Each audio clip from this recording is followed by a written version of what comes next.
Guys पहिला यो video हेरौँ अनि यसको फन्नी कमेन्ट पढ्ने है।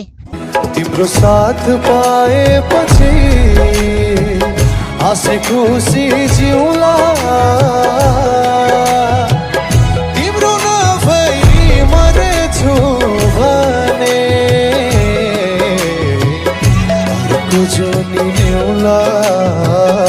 रुको जरा सबर करो। त्यो घरमा अर्को छोरी छ भने जानकारी पाऊँ, अपाङ्गो भए पनि हुन्छ।